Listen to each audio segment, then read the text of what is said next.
Neil, the land of corals, crystal clear water, and marine water life. Neil island Andaman का एक off beat island है और यहाँ की बीचेस बिल्कुल प्रिस्टीन है। क्या आप जानते हैं कि नील आइलैंड का नाम 1857 के एक ब्रिटिश ऑफिसर जनरल जेम्स नील के नाम पर रखा गया था। 2018 में प्राइम मिनिस्टर मोदी ने नेताजी सुभाष चंद्र बोस को ट्रिब्यूट देते हुए इस द्वीप का नाम चेंज करके शहीद द्वीप रखा। नील आइलैंड के सारे बीचेस रामायण के हिंदू गॉड्स के नाम पर रखे गए हैं, जैसे कि भरतपुर, लक्ष्मणपुर, सीतापुर और रामनगर। है ना ये इंटरेस्टिंग? इस वीडियो में मैं आपको नील आइलैंड के beautiful location, transportation details, resort and water spots के बारे में बताऊंगी। साथ ही नील आइलैंड आने के लिए जरूरी टिप्स को जानने के लिए इस वीडियो के एंड तक बने रहे। नील आइलैंड के लिए हमारा सफर अब शुरू होता है। नील आइलैंड के लिए government and private ferry services दोनों अवेलेबल है। We have decided to go with government ferry क्योंकि ये cheaper ऑप्शन है। गवर्नमेंट फेरी में आप अपनी कंफर्ट और बजट के अनुसार डिफरेंट क्लासेस में बुकिंग कर सकते हो, जैसे सीट, चेयर एंड बंक। ध्यान रहे, गवर्नमेंट फेरी के लिए आपको एडवांस में बुकिंग करनी पड़ेगी। लिंक सब्सक्रिप्शन में मिल जाएगा। जब हम नील आइलैंड पर पहुंचते हैं तो सबसे पहली चीज जो आपको दिखाई देगी वो है खूबसूरत नील जेटी और यहाँ का नीला समंदर। नील आइलैंड के क्रिस्टल क्लियर वाटर और व्हाइट सैंड बीचेस से तो आपको प्यार ही हो जाएगा। So beautiful. नील आइलैंड एक प्रिस्टीन आइलैंड है जहाँ टूरिस्ट क्राउड कम होता है। आई थिंक ये हैवलॉक से भी ज्यादा खूबसूरत और शांत है। तो लेट्स गो। नील आइलैंड पर बहुत सारे प्राइवेट बीच रिजॉर्ट्स अवेलेबल है। अगर आपके पास बजट का ज्यादा इशू नहीं है तो मैं आपको प्राइवेट बीच रिजॉर्ट को रिकमेंड करूंगी। हमने भी जेटी के पास की प्राइवेट बीच रिजॉर्ट को चुना है जहां हमारा 2 दिनों का स्टे होगा। नील आइलैंड में घूमने के लिए आप स्कूटी रेंट पर ले सकते हो, जिसका रेंट 500 पर डे होता है, या फिर बाईसाइकिल ले सकते हो जिसका रेंट 200 रुपीज पर डे होता है। स्कूटी आपके रिजॉर्ट पे मिल जाएगा। It's always advisable to book your scooty in advance. हमने लिया है इलेक्ट्रिक स्कूटी जो कि काफी लाइट वेट है और इसके लिए लाइसेंस की नीड भी नहीं है। लेकिन स्कूटी चलाते वक्त आप ट्रैफिक रूल्स को जरूर ध्यान दें, वरना कभी-कभी आपका चालान कट सकता है। नेचुरल कोरल ब्रिज, ये हमारा पहला स्टॉप है जो कि लक्ष्मणपुर बीच नंबर 2 पर है। ये अंडमान के मोस्ट फेमस प्लेसेस में से एक है। As you can see, we are in a truly magical place surrounded by turquoise water and vibrant marine life. Finally, we have arrived at the natural coral bridge. But what exactly is a coral?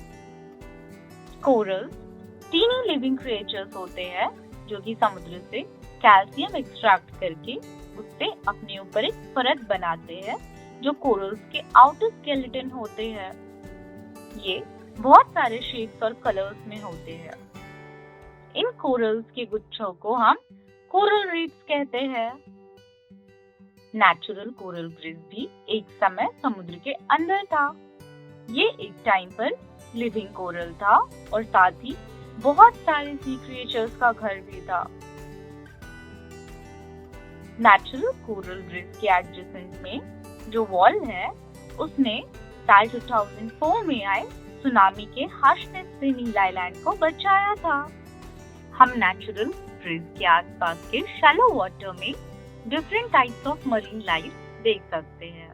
यहाँ पर बहुत सारी fishes, cauliflower coral, jackfruit coral, magic flower, sea oyster, starfish, sea cucumber and crabs भी देख सकते हैं। Dead corals पर walk करते हुए ये सब देखना अपने आप में एक अलग ही एक्सपीरियंस है।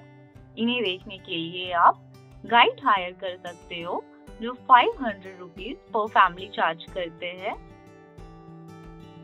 नील आइलैंड का सबसे ब्यूटीफुल सनसेट आपको लक्ष्मणपुर बीच नंबर 1 पर मिलेगा। Lush green and tall trees, white sand, orange sky and turquoise blue water की कॉम्बो के साथ इस बीच की खूबसूरती देखते ही बनती है।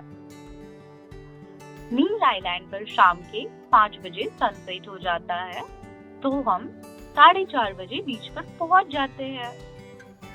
सनसेट के समय स्काई के कलर्स इतने ब्यूटीफुल होते हैं, इनके लिए तो मेरे पास कोई शब्द ही नहीं है। Then we came across this amazing cafe in the Neil Island that one must visit. यहाँ का सी फूड बहुत ही अमेजिंग होता है। नील आइलैंड अपने वाटर एक्टिविटी के लिए बहुत फेमस है, तो आज हम भरतपुर बीच पर है, जहाँ हम कुछ थ्रिलिंग वाटर स्पोर्ट्स के लिए रेडी है। यहाँ आप scuba diving, snorkelling, glass bottom boat ride, jet ski जैसे वाटर स्पोर्ट्स को एंजॉय कर सकते हो। अगर आप कंफ्यूज्ड है कि स्कूबा डाइविंग का बेस्ट एक्सपीरियंस हैवलॉक आइलैंड में मिलेगा या नील आइलैंड में, तो ये डिसीजन आप हमारे कंपैरिजन वीडियो को देखकर कर सकते हो, जहां हमने दोनों लोकेशंस के डाइविंग एक्सपीरियंस को शेयर किया है।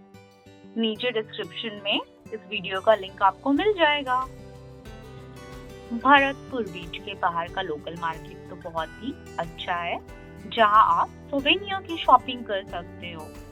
यहाँ पर आपको बहुत सारी पर्ल ज्वेलरी भी मिल जाएंगी। दोपहर के समय नील आइलैंड में आप अपने रिजॉर्ट के बीच पर थोड़ी क्वालिटी टाइम स्पेंड कर सकते हो, क्राउड से दूर अपनी ही दुनिया में। अगर आपको ज्यादा क्राउड पसंद नहीं है, तो सनसेट के लिए आप रामनगर बीच आ सकते हो। इस बीच पर ज्यादा भीड़ नहीं होती और ये बहुत ही खूबसूरत है। ऑल्दो यहाँ के शोर्स थोड़े रॉकी है और पानी में जाने के लिए आपको थोड़ी मेहनत करनी पड़ेगी, लेकिन यहाँ पर आपको फोटोज एंड वीडियोस के लिए काफी अच्छे नजारे मिल जाएंगे। आज नील आइलैंड पर हमारा 3rd day है and we are about to witness one of the nature's most breathtaking spectacles, a sunrise over this magical destination. इस पल को कैद करने के लिए हम निकल पड़े सीतापुर बीच की ओर। तो आप देख सकते हो कि यहाँ की स्काई कितनी ब्यूटीफुल लगती है सनराइज के टाइम। सीतापुर बीच नील आइलैंड के बाकी सारे बीचेस से काफी डिफरेंट है। यहाँ का रॉक काफी स्मूथ और स्लिपरी है और सैंड बिल्कुल पीच कलर का है। तो अब हम सीतापुर बीच के नेचुरल केव फॉर्मेशन देखेंगे, जहाँ पर हम सिर्फ लो टाइड में ही आ सकते हैं। So, we have just arrived at the entrance of these extraordinary natural caves, and I can't wait to share this unique experience with you all. तो आपके लिए कुछ यूजफुल टिप्स। अंडमान आने से पहले आप ऑफलाइन मैप तो जरूर डाउनलोड कर ले, क्योंकि गूगल मैप यहाँ पर काम ही नहीं करता। नील आइलैंड पे सिर्फ BSNL और एयरटेल के नेटवर्क ही अवेलेबल होते हैं। जियो की सिम तो बिल्कुल काम नहीं करेगी, क्योंकि नील आइलैंड में नेटवर्क इशू रहता है। तो यहाँ घूमने के लिए कैश कैरी करना बिल्कुल ना भूले। मॉस्किटो रिपेलेंट क्रीम या फैब्रिक रोल ऑन जरूर लेकर के आए। वाटर स्पोर्ट्स करना हो तो टॉवल और एक्स्ट्रा कपड़े जरूर रखें अपने साथ। अच्छी सनस्क्रीन और हैट लेकर आए, क्योंकि टैनिंग तो 100% होने वाली है। तो अगर आप नेचर के बीच में रहकर अपना हॉलिडे एंजॉय करना चाहते हो, तो नील आइलैंड जरूर आओ। बाकी हैवलॉक आइलैंड में आपको varieties of water sports resort और रेस्टोरेंट्स अवेलेबल है, इनके साथ ही कॉम्प्लीमेंट्री क्राउड भी। तो अब नील आइलैंड को गुड बाय बोलने का टाइम आ गया है। अगर मेरे वीडियोस और इन्फॉर्मेशन आपको यूजफुल लगे हैं, तो आप मेरी वीडियो को लाइक, शेयर और चैनल को सब्सक्राइब करना ना भूलें। तो मिलते हैं अगली वीडियो में। Bye bye.